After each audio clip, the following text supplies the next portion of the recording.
Had to get a refill. Good morning, everyone. Welcome back. Happy Tuesday morning to you. My name is Don K. Preston. I am the president of Preterist Research Institute of Ardmore, Oklahoma. And this is what I call my morning musings. I do appreciate you being with me. And hey, boy, Preterist Pilgrim Weekend is just really right around the corner, folks. Please register if you're going to be able to come. Got to the office this morning. There were some phone calls, folks registering, getting phone calls, and emails and what have you. So we're looking for a very good Preterist Pilgrim Weekend. I know that our speakers are really psyched, really hyped up about it. So you want to make your plans to be with us. All right. Well, we're looking at the fact that Paul, in his discussion of resurrection, in Romans 8, which of course is parallel to 1 Corinthians 15, Paul talked about the redemption of creation. As I noted yesterday morning, all three futurist views have it to varying degrees an element of their theology and eschatology that says at some point of time in the future, Jesus is going to come out of heaven riding a literal physical cloud, coming as a 5'5" Jewish man, and he will destroy the heaven and earth, but not really. He will renovate it. And then he will live on the earth with mankind in a literal, material, physical kingdom, on a physical heaven and earth. Well, is that what Paul had in mind when he talked about the redemption of creation in Romans chapter 8? You'll need to go back and look at those videos in which I discussed the definition of creation. Creation in Romans 8 is not a reference to dirt, to rocks, bugs, slugs, and mosquitoes. So what we're doing now is taking a look at the Old Testament background, the Old Testament source of the New Testament doctrine of the new heaven and the new earth. Isaiah 51 is one of those texts. While the term new heaven, new earth is not used, what we do find, as I shared with you yesterday, is reference to the Abrahamic promises. And of course, the promise to Abraham included what? Heavenly city, heavenly country, resurrection. There's the redemption of creation right there in the Abrahamic promise. Well, I pointed out yesterday that in the promise of the fulfillment of the Abrahamic promise, God said, a law will go forth from me. This is the new covenant. And by the way, in Jeremiah 31, 29 and following, in the promise of the new creation, you have the promise of the new creation. New covenant, new creation. They go hand in hand in Scripture. Now, notice what God says. A law will go forth from me, and justice will rule, justice will reign. And he says this, lift up your eyes to the heavens, look on the earth beneath, for the heavens will vanish away like smoke, the earth will grow old like a garment, and those who dwell in it will die in like manner, but my salvation will be forever,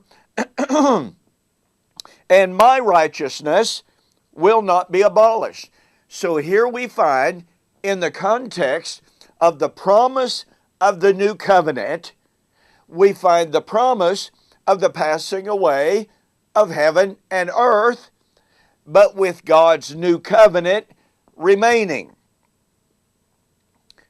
Do you see how God is putting the the destruction of, quote, heaven and earth within a covenantal context?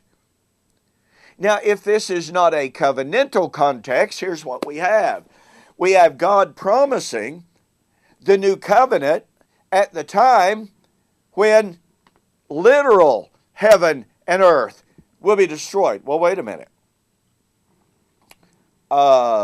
Hasn't the new covenant been given? Folks, do you realize that many in the dispensational world do not believe that the promised new covenant has been established? I wrote a little booklet entitled The New Covenant, Future Fulfilled. It's on my website. You need to check that out. But that's right. The dispensational world, many of the leading proponents claim that the new covenant promised in Isaiah 51, promised in Jeremiah, that new covenant has not been established. Well, what covenant did Jesus die to confirm? Galatians 3, verse 15. This I say after the manner of men, though, even though it's a man's covenant, if it is confirmed, no man disannuls or adds thereto. And it was by means of his death on the cross that Jesus confirmed the new everlasting covenant, Hebrews chapter 9 and verse 15. When Jesus took the cup and blessed it, he said, "This is my blood of the new covenant." What new covenant did he have in mind? So, when we realize that Isaiah is putting this destruction of heaven and earth within the context of the giving of the new covenant, we're confronted with some choices. If it is the case that the new covenant has been given, then the destruction of heaven and earth has taken place. God said, "A law will go forth from my mouth, justice and righteousness will rule. I will destroy heaven and earth, but my law," that is, my righteousness, "will never pass away." And by the way, if those words here in Isaiah 51, "My salvation will be forever, my righteousness will not be abolished," if that sounds familiar, it's reiterated by Jesus in Matthew chapter 24 as he talks about the destruction of the temple, which, by the way, according to Josephus, it was called heaven and earth. It was their covenant world. That temple represented their covenant world, their covenant creation. So here is God in Isaiah 51 predicting the giving of a new covenant, the destruction of heaven and earth so that that new covenant would remain. And Jesus predicting the fall of Jerusalem and the temple said, "Heaven and earth shall pass away. My word," that's the new covenant of Isaiah 51, "will never pass away."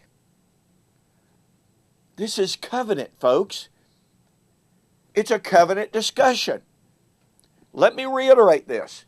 You must catch the power of this. It's incredible, okay? Heaven and earth would pass away when God gave the new covenant. Now, very quickly, do you realize, folks, that the amillennialists and the postmillennialists say that the gospel ceases to function at the second coming of Christ? Well, that means the new covenant passes away. That's right. And yet, what does Isaiah 51 say? My righteousness, that is the law, the new covenant, will never be abolished. Look, folks, you can't affirm the end of the Christian age, i.e. the time when the gospel will cease to function, without affirming that the gospel will be abolished. I mean, you just can't, that's not possible. So, God would give the new covenant, and the old heaven and the old earth would pass away, but the new covenant, that law of righteousness, would never be destroyed, never pass away. Covenant creation. The passing of an old creation the remaining, the abiding of the eternal, everlasting, indestructible, never to be abolished new covenant. Oh, but you know what? Isaiah 51 is not through demonstrating for us, pardon me, that this destruction of heaven and earth and the remaining of the everlasting covenant and the consequent and subsequent new heaven and new earth is all about covenant. In fact, the language is more than graphic, more than explicit, more than undeniable. In the meantime, let me urge you to get a copy of my book, The Elements Shall Melt with Fervent Heat. Go to my website, donkpreston.com or BibleProphecy.com. Get a copy of the book, order the copy. Be sure to send me a note that says you saw the offer on YouTube or Facebook, and I'll pay for your shipping. All right? Well, we got more from Isaiah 51. You don't want to miss it. So we'll see you on the flip side.